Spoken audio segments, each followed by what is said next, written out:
The 1980s are perhaps the most defining decade in hard rock.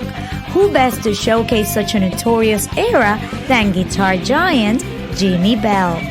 Recognized worldwide as a master guitarist, southpaw shredder, Jimi became a new member of one of the fastest rising heavy metal bands in the 80s, Autograph, band that gained tremendous popularity when touring with the ultimate bands Van Halen, Motley Crue, Heart, Kiss, Aerosmith, Whitesnake, and Bryan Adams. His extravagant and meritorious artistic ability, as well as his provocative long black hair and elegant outfits, are his true trademarks.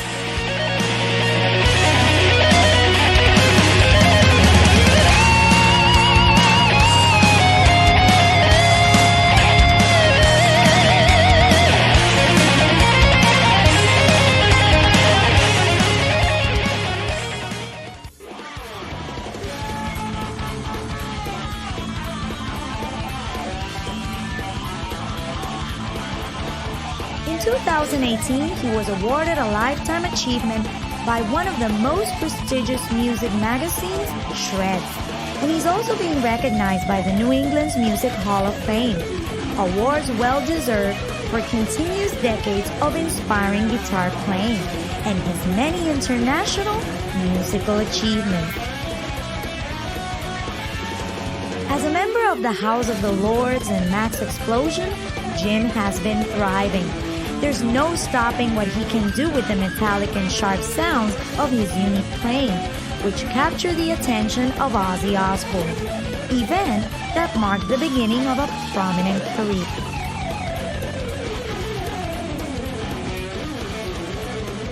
He's a true legend among the greatest guitar players of all times.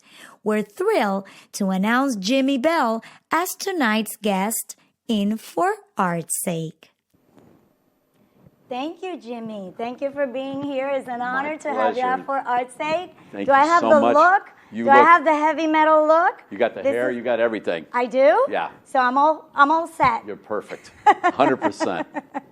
Well, by the way, I love your artistic persona. You're very extravagant. You have the 80s look. You have everything. And so, did you always have this, was this always you? Yeah, this is me. I've always had long hair, even as a young kid, my hair was always extra long. And in the 80s, I had the ultimate palm tree hair, where I tease it up with the Aquanet Extra Super Hold. It was beautiful. I was known to have one of the best rock hairs around. It was. And you still do. Oh, thank you. Yeah. How do you take care of it? Honestly, I use the worst products you could ever imagine. Like nothing. Some people spend thousands of dollars on hair products. I don't. Well, you have good genes. Yeah, very good genes. My family had, really good genes. Well, Jimi, we want to know how were your beginnings in music, and did you always play heavy metal? No, I'll tell you briefly. I started guitar really young, but I played a lot of other instruments first: piano. Trumpet, a little bit of keyboards, and then I became a drummer from age 10 to 13, and I love drums. My parents brought me up listening to big band music, so I was always a huge fan of the big band era, like Glenn Miller Orchestra, Benny Goodman Orchestra. That was something I absolutely loved, and I was a huge fan of Gene Krupa, this jazz drummer from back in that era. And Gene was this massive, flashy drummer that everybody loved. And he was one of the greatest. And I actually got to meet Gene Krupa before he passed away. I saw him play at a Holiday Inn someplace with a Dixieland band. So drums was my thing. I had actually won a scholarship from the Hartford Conservatory of Music for drums. And I was, seeing I was a drummer, I started jamming with some high school guys. I was in junior high. They brought their guitars and amps over to my house because that's where, you went to the drummer's house to play. And one day, the guitar player left his guitar out and his amp. And after they left, I decided to turn the guitar on, and I picked it up, and he had this old 1970s Big Muff fuzz. It was a distortion pedal. It made the guitar sound real fuzzy. So I turned on that. I turned on the guitar, and I hit this low E string, and I went, oh my God. I said, I love this. I said, this is what I want to do. I mean, and within 3 months, I dropped my drum scholarship, and I was full on guitar. I had to play guitar. Now, the problem is I'm left-handed. Okay. So there were no left-handed guitars are very hard to come, very rare, time, yes. and even at that time especially, but even still, you know, you pay a stupid amount of money extra for left-handed guitars. So my first guitar was an acoustic guitar that my father restrung, and we bought a pickup for the sound hole, and that was my electric guitar. And then I believe not too long after that, I went to a Chuck Berry concert at the Bushnell in Hartford. And when I came home, I had an electric guitar and an amplifier waiting for me. Okay. So that was my first thing. And honestly, the guitar never left my hand. It wasn't something that someone, you know, like my parents had to say, we want you to practice. I mean, that was just a given. Sure. And did you start right away into the heavy metal style? Well, I loved heavy rock stuff. I fell in love. My first guitar hero, believe it or not, was a blues guy, Johnny Winter. And Johnny Winter was a guitar player that had a lot of flash to him. He wasn't your typical blues player the way that B.B. King is, you know, very soulful on one note. Johnny was really whipping on guitar. So at an early age, I had it in my head that in order to be a good guitar player, you had to be a fast guitar player, which isn't true, but that's where my mind was at, you know. So I thought I had to be a fast guitar player in order for people to recognize me, to be good. So, you know, I listened to Johnny Winter, and then I was turned on to Deep Purple. And once I found out who Ritchie Blackmore from Deep Purple was, that changed my life. Okay, and how would you define your style?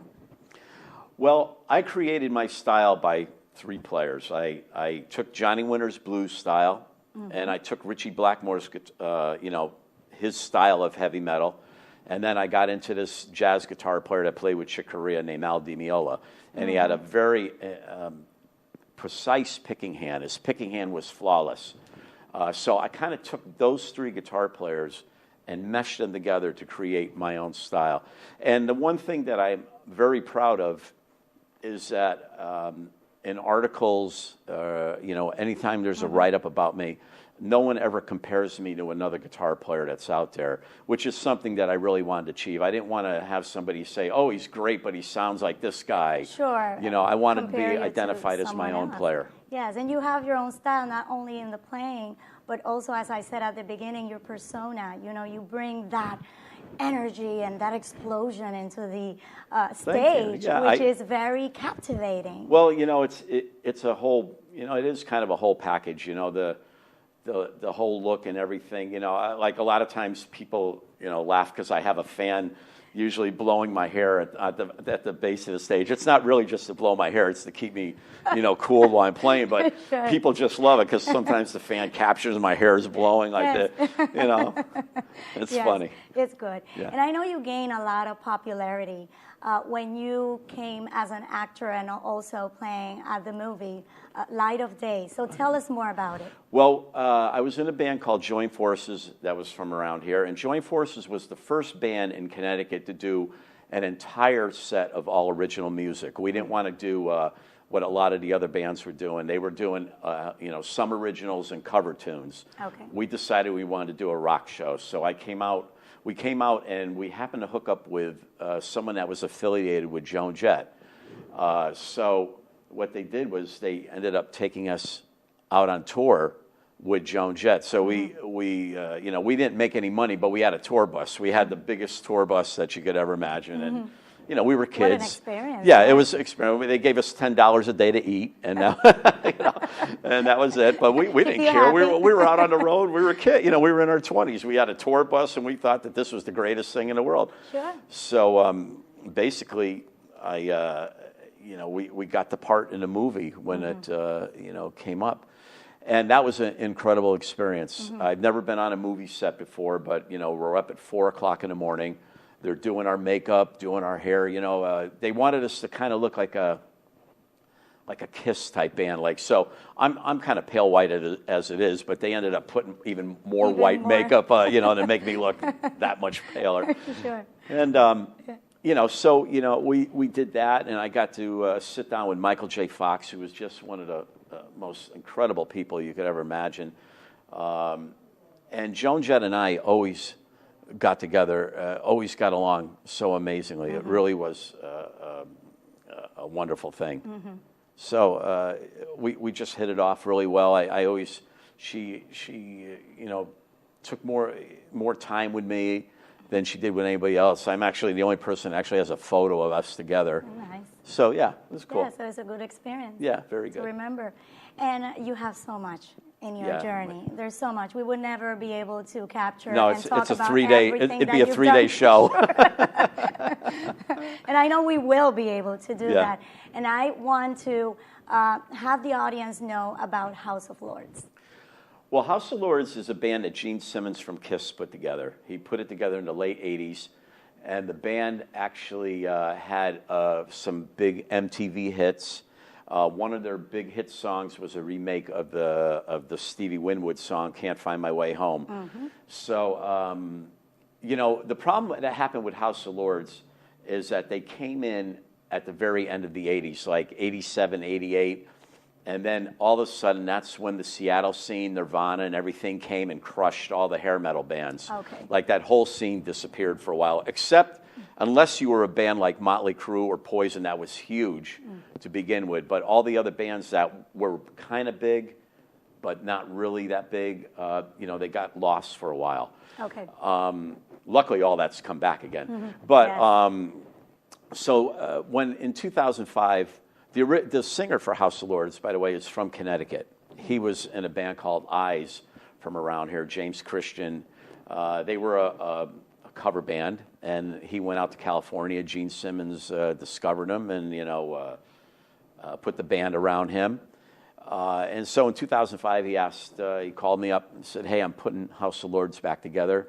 He said, have you ever written a melodic rock song before? Because that's the type of music it is, melodic rock.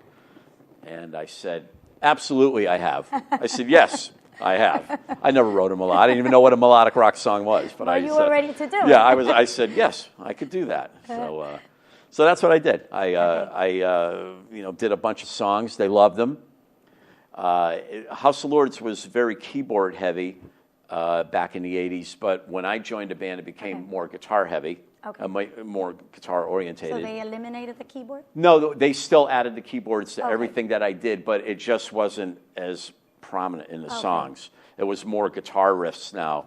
And luckily, the fans accepted it and really liked it. And I've been with the band since, like I said, 2005. I've done 8 records with them now. The 8th one is getting released in May. And you know, it's been a good ride. I've been to Europe countless times on tour, all over Europe, all over the world, actually. Japan, that was, you know, I played Loud Park, Japan. That was one of my favorite gigs I've ever done in my life. Sure. Craziest thing in the world, you know. Millions of people. I mean, it's insane. Yeah. So what has been one of your most memorable experiences? Well, Japan, for sure. You know, the reason that Japan is so memorable is because I remember... you know, we were on it like 1 in the afternoon, and we're behind. Japan runs everything on like clockwork. You don't, you know, everything is down to the minute, down to the minute. So you don't like do, you know, everything was precise. So what happened was we were getting ready to play at 1 in the afternoon, and I couldn't even look out.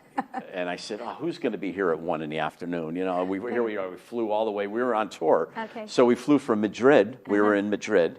So we flew from Madrid to Japan. And then, you know, I walked out on stage, and it was 20,000 people so you were at like, 1 in the afternoon looking at me. I'm going like, oh, my God. Oh, my God, it's going to be good. Yeah, this is amazing. So we have a video that we brought. The song is Battle. Oh, Can you tell us about it? Well, it's a song I wrote. It's on the Precious Metal CD. I write most of the songs. I don't write lyrics at all. I write just the music. Okay. And then James writes it. I would bounce ideas off with my drummer, BJ Zampa, and him and I would, put things together. If he would say, yeah, it's a good song, or he'd say, scrap that one, that's not that good. Okay. And then, but once we had a good foundation and had a complete song, we record it as if it's going on the record. Now, I don't do demos. Like, in other words, I wouldn't record it as a demo and then have to re-record it again. Sure. When I record it as if it's going on the record, and it's the final take. Okay. Well, audience, we have here the video of Battles. It really shows you his intense personality and playing. So let's watch.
Impressive, Jimmy. What do you feel when you listen to yourself? Well, I'm very critical, believe it or not. Like, when I listen to things back that I've done, so many times I go, I wish I had done this instead, And it's sad because a lot of times I've had the opportunity to change things, and I haven't. Okay. Because it was already sent out, and But I'm always looking to be better all the time. It sounds amazing to me. That's how I am. I'm just looking to always Yes. get better. I practice all the time Yes, still. yes. Even at my age, I still have the guitar in my hand constantly. And it shows. And your talent, it shows how committed you are. And not every artist can say that they've had experience that has changed their life. Yeah. And that takes me to the story Ozzy. with the Ozzy Osbourne. Ozzy, yeah. Well, that was quite a story. I was endorsed by Kramer Guitars back in the 80s. That was a huge guitar company. Eddie Van Halen was their big endorsee. They took an interest in me. They saw me play. The president of the company saw me play, and he freaked out. So I was their only artist that wasn't signed to a record deal. So he flew me to NAMM, the NAMM music shows. I performed there a lot. They wanted to handle me. Well, the audition for Ozzy came up, and they had already kind of picked Zakk Wylde, the guy that they have now. Okay. But Sharon Osbourne saw my videotape. So they flew me to California immediately when they saw me. So when I got to California, I had to audition with just the band, the bass player and the drummer. But Sharon wanted to see if what she saw in the videotape was the real deal. So she sat there while I auditioned. So here's, I'm performing with a band, talk about there's all this going on instantly. Sharon Osbourne's sitting right there. Okay. And so when I got done, I really nailed that audition. The next day, I went to another studio, a very big one that had a big stage and everything, and I performed with Ozzy. Okay. So I was one of the only people that actually, other than Zakk, who has the gig, had the pleasure. I got up on stage with Ozzy, and I played about 5 songs, and that was an amazing experience to actually have been on there. Like when I started playing, Ozzy was kneeling down in front of the amp and listening to me play, and then when he started, Ozzy used to do this thing. He used to rock back and forth with the mic when he would perform. He started doing that when the band kicked in. It was really good. Okay. So I did great that day. And when I got done, Sharon and Ozzy, they both sat me down and they said, "Well, it's between you and Zakk. We have to, but you two are the guys we have to pick from." But Zakk was 10 years younger than me. He looked a lot more like Randy Rhoads, who Zakk always. I mean, Sure. Who Ozzy was, the tragic story of him losing Randy in the airplane crash. Sure. Zakk played a Les Paul the way Randy did and everything. Somebody said maybe I didn't get it because I was left-handed, and he had just left Black Sabbath, and Tony Iommi, the guitar player for Black Sabbath, was left-handed, and they had gotten in a big battle. So, I mean, that was really far-fetched that could have been it, but, you never know. Artists are kooky. and I want to ask you, how did you feel afterwards? Well, I was extremely excited because to have made it to there, but it's one of these situations that afterwards, when I flew home and found out that I didn't get the gig, it was like I wish I never became second for it. Okay. I guess it's because I always refer to it as the Miss America pageant. Someone, one girl doesn't get it, the other girl gets the crown. It's one of those things. Sure. And it was just like that. It was like such a disappointing thing. That one gig could have changed my life totally. Whether that was a good time for me to change my life, that's another thing. Okay. That was kind of a wild time. But you said something on the interview that I saw on YouTube where you were talking about your story with Ozzy, and you said that that event changed your life in ways that it opened doors. It saw you look elsewhere, and it gave you, It you did. know, an open mind to, you know, your opportunities and the things you could do. It did. It opened a lot of doors. And what happens is, like, the one thing that's kept me going in this business is that I've had so many doors open. I mean, big doors, not little things, but big, you know, opportunities. The doors would open and then they would shut, open and shut. But that normally would make somebody go, I'm done with this. I can't do it anymore. That made me drive even more. You kept going. That made me want to keep going, because if I never saw any of those doors open, then maybe I would have quit years ago. But because they kept opening and opening, I knew one of them was going to open wide. Of course, and a great one opened, and it was Autograph. Autograph. So you tell know, us about it. Here it is. The you know, this late in my life, you know. But I don't care. You know, I was friends with the guitar player Steve Lynch, and every time the band would come around, like to Mohegan, I would go see them, and I became friends with the whole band. Then I saw on Facebook one day that Steve made an announcement. I woke up one morning in July, and he made an announcement. I'm done with Autograph. I'm forming my own band with my fiance. I quit the band and whatever. So I messaged Randy Rand. He's the original member from the way back in the day. He's the bass player. He's the bass player, yeah. Yes. He's one of the founders of the band. And I said, Randy, I know you're probably getting a million phone calls right now, but I'd like a chance of this. He goes, well, we have a very small list, believe it or not, but I'm adding your name up to the list, because he would watch videos of me on you know, Facebook. Sure. I'd post little videos of me playing, and he'd always like them, you know, put with comments and stuff. Okay. So next thing I know, he gave me 3 songs, and then then I ended up learning more songs. I ended up learning like their whole set. So what turned into like 3 songs, then he called me and goes, I'll tell you what, you're just gonna play the next 3 gigs with us. So we played, you know, I did the next 3 gigs, and I went to LA to audition, and when I played one song with them, they knew I was the guitar player for the band. You were instantly. the right fit. Yeah, I was the right fit, and it felt like we've been playing together for years. It really, that was one of the most amazing things that's ever happened to me. Okay. I wasn't expecting for the band to gel like it was, like we've been playing together that long. Sure, Jimmy.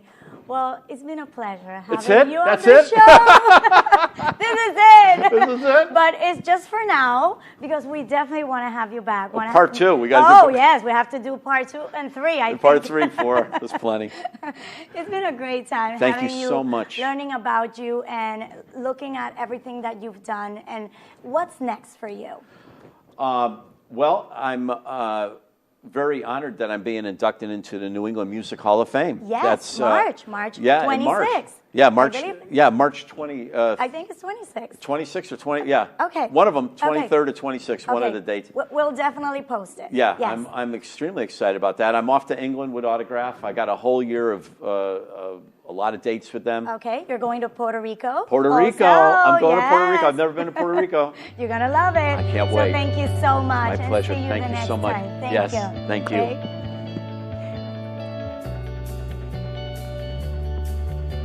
Do I click off?